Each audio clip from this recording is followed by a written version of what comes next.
Welcome to another edition of SERC's Let's Talk Caregiving. I am your host, Marta Rañón, Executive Vice President of Southern Caregiver Resource Center. And today we have a special guest with us, Carol Rosenstein. She is the founder and executive director of Music Mends Minds, which is a nonprofit organization that creates music for groups of patients with Alzheimer's, dementia, Parkinson's, traumatic brain injury, stroke, and PTSD. Welcome, Carol. Hello. Thank you so much, Martha, for having me as your guest today. We are so happy that you joined us today as we want to talk about the power of music and caregiving. But before we get started, I wanted to ask you, how is it that you found yourself in the role as caregiver? My darling husband, Erwin, of 38 years, was given one of those frightful diagnoses of being an early Parkinson patient. And of course, my background is in mind body medicine, so I had a little information about the journey of a Parkinsonian. And oh my goodness gracious me, it was a lot to bear. I knew he didn't know. And so, yeah, I'm a fix-it girl. I didn't know at that moment in time what I would need to be fixing. But that happened as we started down this long and painful journey of Parkinson's, which turned into dementia as well, which adds fuel to the fire. But in retrospect, it's been a beautiful journey because it's opened up an opportunity for us to share our journey and how we handled it, toughed it out using music as our medicinal, if you will, and bringing pure joy to everybody who has these diagnoses because of the power of music and being able to impact everybody. I cannot wait for you to tell us more about the work that you do. But I was keying in on that fix it term that you use because I think a lot of the caregivers that we work with, and I am included in that, I was a family caregiver myself, that we are fix it people. We want to make things better. And the challenge for family caregivers sometimes is that we cannot fix it and we cannot make it go away. And unfortunately, there's a lot of suffering in the process because we want the person how they used to be. And so I want to, as our audience here is listening to us, is try to figure out some other ways that we can help the person that we are caring for. And that's why I'm so glad that you are introducing this topic of music as a way to stimulate a person's brain and to really try to hit another way of connecting with that individual. We know that research has shown that music, for example, has the power to stimulate neurological pathways, which really allows us to connect with that person who might otherwise not be reachable. And I know that many times we find that as caregivers, we're really trying to find a way to connect with someone who might have some sort of cognitive decline. So I wanted to ask you, Carol, what is it that you found about music that was so helpful to someone who has some sort of a dementia or memory loss? Well, it really came about in such a meaningful way. Owen was on medications for Parkinson's, which means it's all about dopamine, a Mhm. neurotransmitter that dopamine cells secrete in the brain. And also his medication was about dopamine. And he started to hallucinate and become agitated and just really having difficulty dealing with his himself, let alone his Mhm. environment. So I saw this difficulty. I called Dr. Bronstein, our neurologist, and told him what I had been observing as I had watched Erwin going through this very difficult path through. What I saw was Erwin having to reduce his medication. That was like pulling the rug out from underneath of a Parkinson's feet. But I saw Erwin playing the piano socially in our home, and every time he sat down in a very low state, 5, 10, 15 minutes later, he would be resurrected like I had just given him a dose of medication. So Wow. my clinical eye observed this. I ran to the phone and I called Dr. Bronstein and reported my findings. And he said in a very nonchalant way, Carol, you are watching the power of music changing brain chemistry. What? That is amazing. That is amazing. It Wow. was, Something that even medicine is not able to do. Wow. and that's true. And I said to Dr. Bronstein, does that mean I can find some more like minded souls with these diagnoses and offer them an opportunity to come and jam together and have a jam session and that we could all get happy together? And he said, why not? And that's how I discovered. Of course, we're all corroborated now by science, but for me, it was really a magical moment. And it changed our trajectory completely. That is amazing, Carol. I'm so glad that you were able to discover that. And like you say, everything is now corroborated by science and research. But sometimes it's knowing that individual, right? You knew your husband and what could perhaps evoke some of these connections to him. And I'm so glad that that was able to work out for you. And you see him now in a different light, or at that moment you saw him maybe happier. And it really reminds me of really being able to tap into those emotions through the use of music. I don't know about you and our listeners out there, but I know that no matter how much you try to suppress your feelings, let's say you're at a wedding or at a funeral and there is music being played, it doesn't matter how I'm not gonna cry, I'm not gonna cry, and then you just start crying because these emotions bubble up, and it touches you in ways that you can connect. It's that empathy. And I am a mom and I have children, and it got me thinking as I was talking to you and listening to you, since they were little. Think about all the parents, right, that have little children. You sing nursery rhymes, you sing to them, they learn songs in school, and it reminds them of those times, those happy times, those connections, and it almost seems like, well, why can't we do that with elderly individuals that we are caring for? Well, we can. And that's the beauty of this project. We have storage cells for music memory that are in our brains scattered like stars. All the other centers of the brain, there's one for speech, there's one for gait, and they're different centers with technical names and numbers. But for music storage, those cells are scattered like stars. And so if one area of the brain succumbs to a condition, there are more stars of music memory scattered in other parts of the brain. And that is why this is such a powerful moment in time for all of your listeners to understand that the storage of music is deep within the brain of their patients. And those memories pertaining to music can be accessed along the continuum of their disease process. Now, I've seen early continuum and their excitement get engaged in music making, take it along the entire continuum. My darling husband, who died 9 months ago, was on his deathbed, unable to speak, to walk.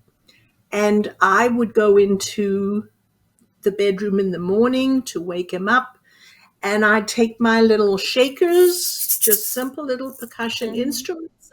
I'm in my nightie and I'm singing the Dancing Queen. I love it. He would hear the beat And in his inability to speak, he would start to raise his arms and hands, his knees under the blankets, and he would be dancing to the beat of the song when nothing else reached him. So I can tell you, I've walked the walk and I know about the power of music being able to be used till the end of time.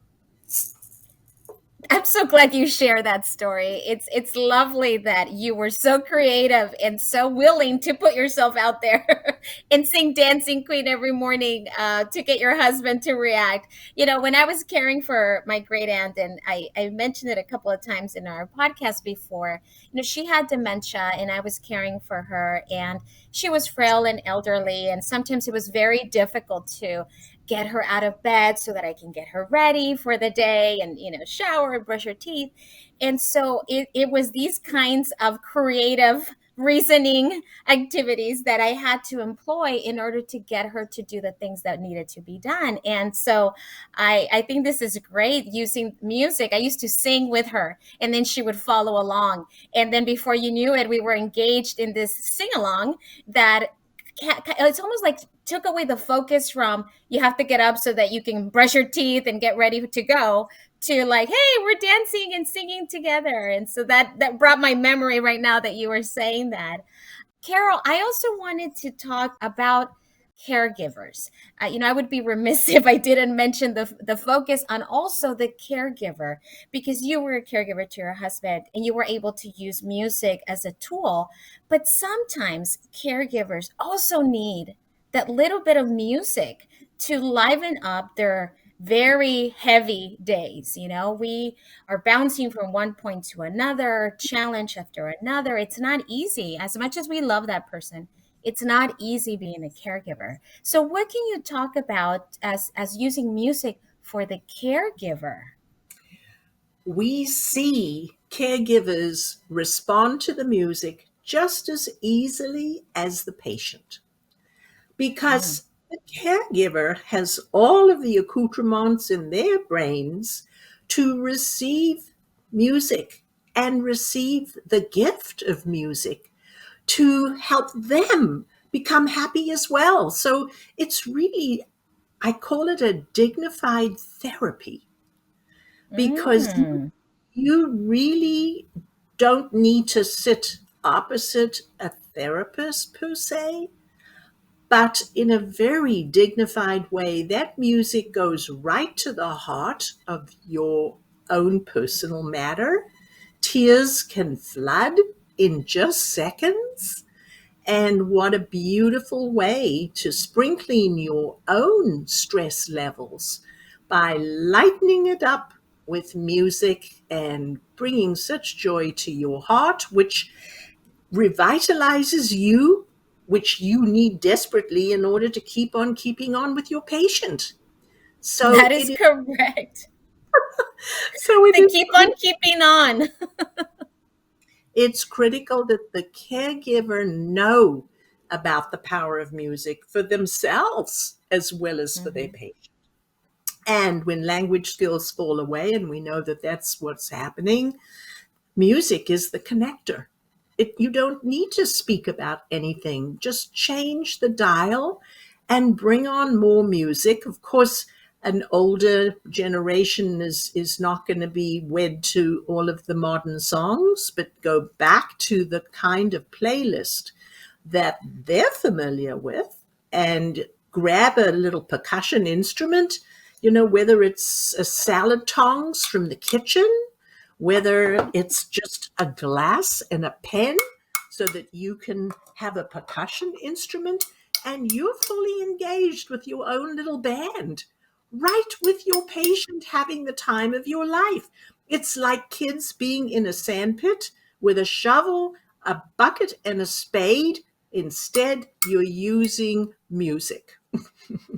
I love it, Carol. It seems like you were there when I was caring for my aunt, because that is exactly what I used to do. I used to grab the salad fork, the wooden spoon and the fork, and just kind of hit them together as we're singing. And then she would grab something else, and then kind of like a percussion instrument, and we were making music in the living room, and it was so much fun.